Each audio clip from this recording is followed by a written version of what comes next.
लोकसभा चुनाव 2024 को लेकर पूरे देश में सियासी सरगर्मी तेज है।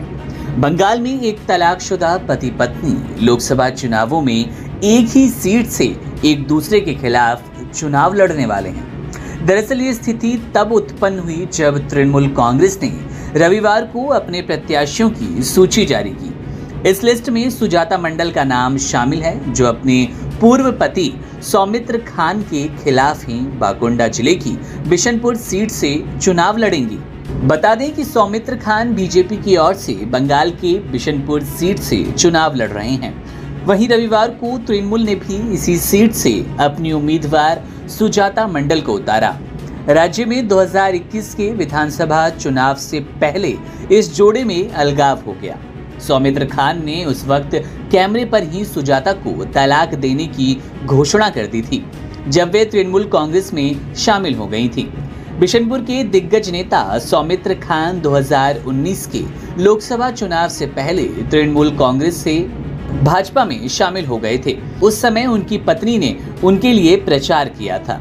तृणमूल ने 10 मार्च को बंगाल में 42 सीटों पर अपने उम्मीदवारों की घोषणा की, जिससे स्पष्ट हो गया कि ममता बनर्जी ने अकेले ही चुनावों में उतरने का फैसला किया है।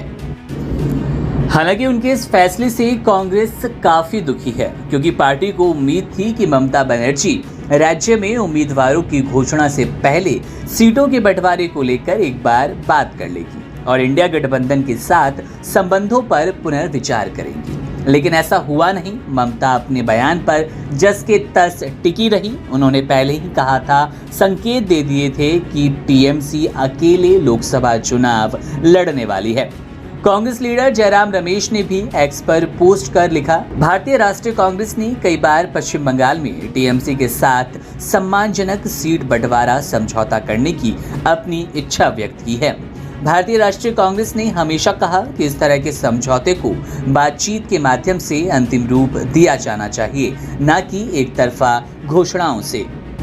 टीएमसी ने कम से कम 8 मौजूदा सांसदों को हटा दिया है और पूर्व क्रिकेटर यूसुफ पठान और कीर्ति आजाद जैसे कई नए चेहरों को लोकसभा चुनाव 2024 में उतारा है। यूसुफ पठान बहरामपुर लोकसभा सीट से तृणमूल के कट्टर प्रतिद्वंदी कांग्रेस नेता अधीर रंजन चौधरी के खिलाफ चुनाव लड़ेंगे। 5 बार सीट जीतने वाले रंजन चौधरी ने कहा कि किसी भी राजनीतिक दल को ममता बनर्जी पर भरोसा नहीं करना चाहिए। उन्होंने कहा, ममता बनर्जी को डर है कि अगर वो गठबंधन में बनी रही तो पीएम मोदी नाखुश होंगे। हंगामा टाइम्स की तमाम खबरों को देखने के लिए हंगामा टाइम्स को सब्सक्राइब कर लीजिए और बेल आइकन दबा लीजिए। अगर आपको ये वीडियो अच्छा लगा हो तो लाइक बटन प्रेस कर अपनी प्रतिक्रिया हमारे कमेंट बॉक्स में देना मत भूलें।